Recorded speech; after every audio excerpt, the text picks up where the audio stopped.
Okey, kita pergi soalan 10. Jadi kalau kamu tidak mau jawab soalan 9 tadi, kamu jawablah soalan 10. Okey, jadi soalan 10A. Jadual 6 menunjukkan dua jenis produk. Okey, produk A dan produk B. Jadi kita nampak di sini pelembab kulit, dua-duanya pelembab kulit.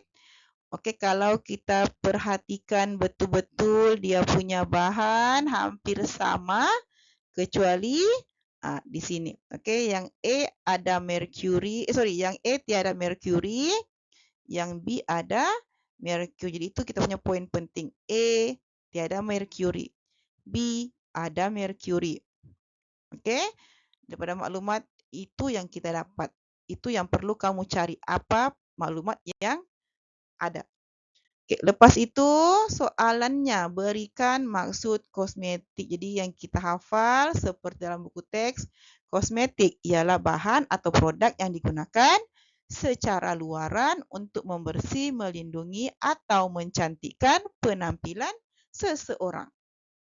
Okay, settle kosmetik definisi.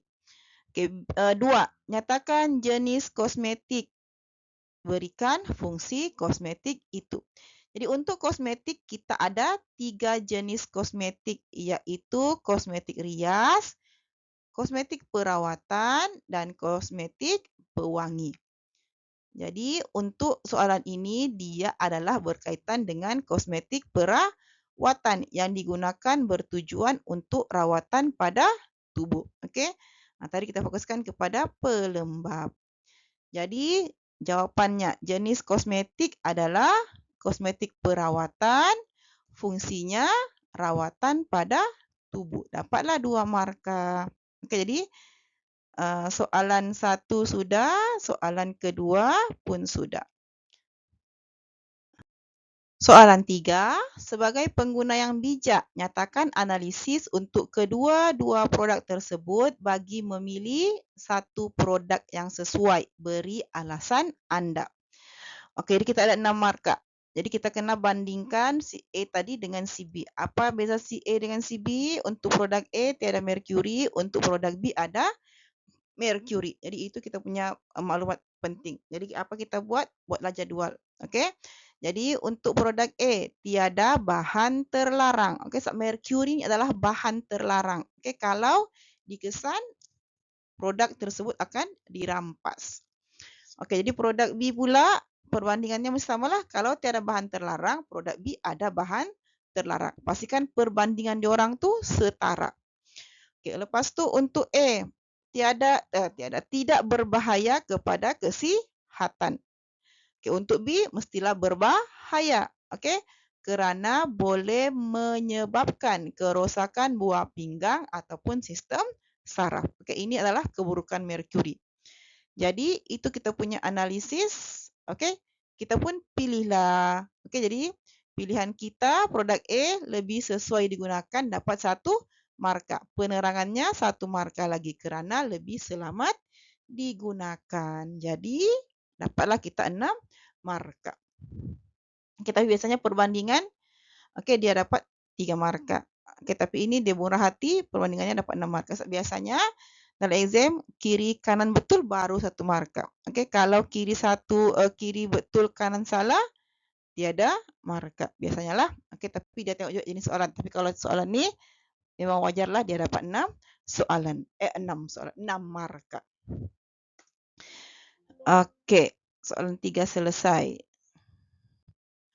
Okey, soalan B. Grafen merupakan salah satu bahan yang digunakan secara meluas dalam bidang nanoteknologi. Raja 8.1 menunjukkan aplikasi sebuah pintu automatik yang menggunakan bahan grafen. Okey, di mana guna? Di sensornya. Okey, ada orang dia buka, tiada orang dia tutup. Okey, selalu kita jumpakan pintu ini. Okey, jadi soalannya, terangkan bagaimana ciri yang terdapat pada grafen membolehkan ia digunakan dalam penghasilan sensor bagi pintu automatik. Okey, jadi fokusnya sekarang ni sensor. Okey, so grafen dia banyak fungsinya. Okey, kita fokus sekarang kepada sensor. Jadi untuk sensor, fokus pada sensor, beritahu dulu siapa itu grafen. Grafen ialah alotrop karbon yang paling reaktif. Satu markah. Okey.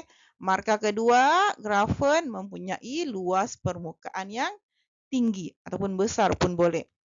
Oleh itu, sensor bersaiz kecil dapat dihasilkan tetapi mempunyai sensitiviti yang tinggi. Jadi walaupun kecil dia ada sensitiviti yang tinggi. Dapatlah kita 4 markah. Okey, soalan C. Raja 8.2 menunjukkan suatu panel suria. Jadi ini kita punya panel suria. Okey, warna hitam ni sekarang ni sudah ramai orang gunakan. Okey, panel suria perlu dipasangkan pada setiap bangunan sekolah bagi membekalkan elektrik. Wajarkan pernyataan tersebut. Okay, jadi kalau kamu perasan, okey, pengetua kita banyak letak lampu solar di sekeliling sekolah. Jadi apa yang kamu rasa berdasarkan lampu-lampu solar yang disediakan tu? Okey, kita kena fikirlah, okey, fikir logik. Adakah dia memberi manfaat ataupun tidak? Itulah wajarkan. Okey, jadi kamu wajarkanlah perlu ataupun tidak. Kalau perlu, kenapa perlu? Okey, jadi kita ambil saja yang positif lah. Okey, kita tulislah penggunaan panel solar dapat menjimatkan kos dan bil elektrik. Okey, so dia cuma perlukan tenaga matahari untuk menghidupkan lampu. Jadi save lah, okey, jimat kita punya bil elektrik. Yang kedua, tenaga solar ialah tenaga yang boleh diperbaharui. Maksudnya dia tidak akan habis. Kamu caslah berapa lama pun tetap akan ada besok lagi tenaga solar tu. Okey, tidak akan habis. Okey, lepas tu mesra alam. Okey, jadi dia tidak perlu membakar sesuatu, tidak perlu bakar petroleum untuk menghasilkan tenaga. Jadi dia mesra alam. Okey, D. Raja 8.3 menunjukkan suatu kempen yang dijalankan bagi menggalakkan masyarakat menggunakan pengangkutan awam seperti monorel di bandar-bandar utama. Jadi maklumat yang dibagi, apa itu monorel? Sejenis pengangkutan yang berasaskan landasan alang tunggal. Ini alang tunggalnya. Okey. Sistem pengangkutan ini menggunakan tenaga elektrik untuk bergerak dan ia terdapat di Kuala Lumpur bagi memudahkan perjalanan orang ramai ke pusat perdagangan dan perniagaan utama. Okey, pusat beli belah dan hotel. Tidak perlu menunggu lama kerana ada setiap 5 hingga 10 minit. Itu dia punya maklumatnya. Kita pergi kepada soalannya. Adakah anda bersetuju dengan kempen yang dijalankan? Berikan alasan anda dengan merujuk konsep teknologi hijau. Jadi, adakah anda bersetuju? Tiada jawapan yang salah. Kalau kamu setuju, tulis bersetuju. Kalau tidak bersetuju, tulis kenapa tidak bersetuju. Okey? Jadi, contohnya kamu pilih bersetuju kerana menjimatkan kos, menjimatkan masa, membantu memperlahankan pemanasan global. Kita tidak perlu keluar asap daripada kenderaan kan. Okey, dia menggunakan elektrik. Okay, itu kalau kamu bersetuju. Jadi bersetuju 1 markah, penerangannya 3 markah, dapatlah 4 markah.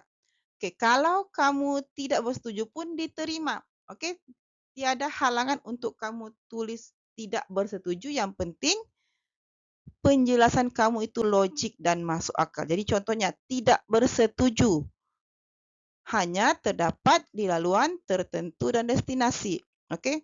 Dia banyak di bandar-bandar besar. Di Sabah tiada. Okey, beroperasi sebelum 11 PM sahaja. Okey, bukan 24 jam. Menggunakan bekalan elektrik yang banyak. Jadi kalau pendapat boleh setuju, boleh tidak setuju, yang penting penerangan kamu logik. Okey, jadi settle lah soalan 10. Okey, jadi bahagian B pilihlah satu soalan, 9 ataupun 10, mana yang kamu rasa kamu lebih tahu. Okey, sekian untuk soalan 10.